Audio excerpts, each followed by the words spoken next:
माणगाव इथं श्री दिव्यांग सामाजिक विकास संस्थामार्फत भव्य उत्सव सोहळा उत्साहात संपन्न। जगभरात 3 डिसेंबर जागतिक दिव्यांग दिवस साजरा केला जातो। माणगाव तालुक्यात 15 डिसेंबर रोजी श्री दिव्यांग सामाजिक विकास संस्थेच्या वतीनं जागतिक दिव्यांग दिनाचं औचित्य साधत कुंभी समाज हॉल इथं उत्सव कार्यक्रमाचं आयोजन करण्यात आलं होतं।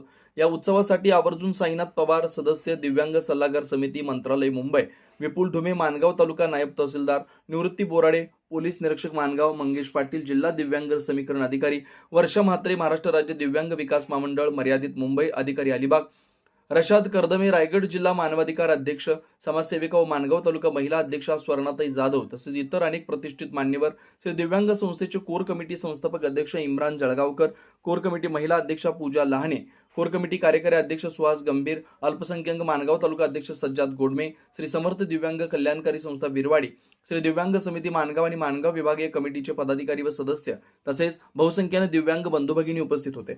उपस्थित मान्यवरांनी आपापल्या भाषणात श्री दिव्यांग सामाजिक विकास संस्था माणगाव दिव्यांगाच्या हितासाठी व दिव्यांग नागरिकांपर्यंत शासनाच्या अनेक योजना पोहोचवण्यासाठी खूप मेहनत घेत असल्यानं श्री दिव्यांग संस्थेच्या कार्याचं खूपच कौतुक करण्यात आलं।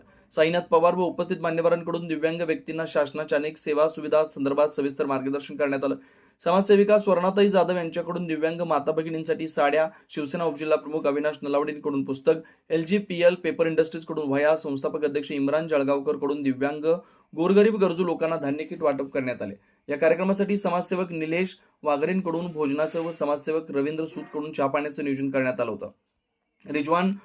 प्रतिनिधि रिजवान मुकदम से ब्यूरो रिपोर्ट, तेज मराठी न्यूज, पुरार, रायगढ़। दिव्यांग सामाजिक संस्था मानगांव तालुके का पदाधिकारी और यहाँ पर जो आज का नवा जो जागतिक दिवस जो दिव्यांग का एक दिन साझा करता है 3 दिसंबर को, तो आज हमने 15 दिसंबर को जो जो शासकीय डिपार्टमेंट के जो लोग थे, साईनाथ पवार और PSI और तहसीलदार, नायब तहसीलदार साहब, तो उनका थोड़ा आगे पीछे हो रहा था, इसलिए हमने 3 दिसंबर को न करके 15 दिसंबर को आज कार्यक्रम किया।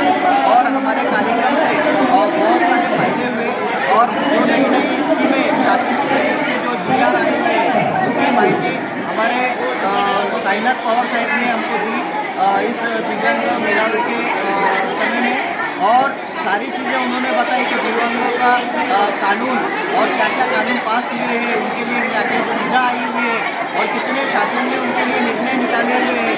ये जो लोग जो जितने भी दिव्यांग हैं वो दिव्यांग लोग आज जो है उनको कुछ मालूमात नहीं, गाँव खेड़े के लोग हैं, तो इस वजह से ये मेलावा इसीलिए रखा गया था कि उनको कुछ ना कुछ मालूमात पड़े, इसलिए। आधार कार्ड लिंक नाहीये, त्यामुळे ते रिजेक्शनला दाखवत आहे। जळगावकरची आपली काही टीम, कारण आपल्या या भागात राहणारी जी लोक आहेत ही फार खेड्यापाड्यात राहणारी आहेत, काय KYC असते कळत नाही। थोडंसं जरा जी आपली मंडळी जी खाली काम करते यांच्या मदतीने यांच्या सगळ्यांच्या KYC करून घ्यायच्यात। याचबरोबर तुम्हाला आता जी संजय गांधी निराधार योजनेची जी पेन्शन चालू होती, बऱ्याच वेळेला मला आपल्या जिल्हाभरातून फोन येत आहेत, साहेब आम्हाला 1500 रुपये येत आहेत। काय येतात 1500 रुपये? तर आपल्याला नवीन शासकीय धोरणानुसार, नवीन शासकीय निर्णयानुसार आपलं आधार कार्ड हे UID कार्डला लिंक असलं पाहिजे आणि याची प्रत लिंक झालेली ही आपल्याला संजय गांधी निराधार योजनेच्या विभागाला दिली पाहिजे। बरं, आपण दिल्यानंतरही काय होतंय, 10-15 दिवस, महिना गेला की आपण म्हणतो अजून आमची चालू झालेली नाहीये।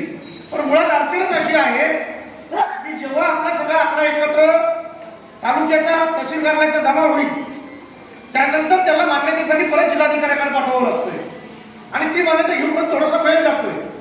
त्याच्यामुळे आपण जी राहिलेली सगळी मंडळी आहे एकाच वेळेला जर आपण एक 8-15 दिवसात जर आपली सगळी KYC करून जर दिली तर आपल्या सगळ्यांनाही त्या 2,500चा फायदा होणार आहे। एकदा शरीराची सवय लागली थांबत नाही, कारण गेल्या 5 दिवस आम्ही नागपुरात काढून मी रात्री उशिरा येऊन का आलोय की इथं जमणारी लोक ही खेड्यापाड्यातून येणारी आहेत आणि यांना शासकीय योजना कळल्या पाहिजे। कारण 1 दिवसाचा कार्यक्रम झाला, काही भेटवस्तू मिळाली आणि घेऊन गेलो म्हणजे झाला नाही, तर आपला अधिकार काय आहे, आपला हक्क काय आहे हे प्रत्येकाला कळायला पाहिजे। आपल्यासाठी शासनाने दिव्यांग अधिनियम 2016 हा कायदा आलेला आहे। याच्या अगोदरही 95चा कायदा होता, पण वास्तविक त्याच्यावर कारवाई होत नव्हती. 16 मध्ये रूपांतर झालं.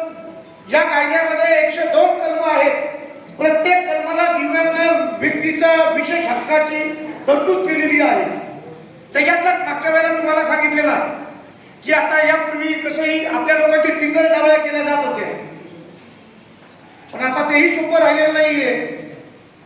दिव्यांग अधिनियम 2016 नुसार 16च्या कलम 99 नुसार जसं बाकीच्यांसाठी विशेष कलम लावली जातात त्याप्रमाणे 82, 92 आणि 76 प्रमाणे आता जर दिव्यांगाची कुणी पिळवणूक छळवणूक जर केली तर त्यांच्यावरही अट्रॉसिटीनुसार गुन्हा दाखल होतो. की बाकीचे जे मंडळी येत आहेत म्हणून मी आज कायद्याचा उल्लेख केला की ज्या इतर संस्था वगैरे जेव्हा आपल्याकडे येतील ज्याच्याकडे दिव्यांग आयुक्ताचं प्रमाणपत्र असेल त्यात ग्राह्य धरायच्या, बाकी कोणालाही आपल्याकडे ग्राह्य धरायचं नाही.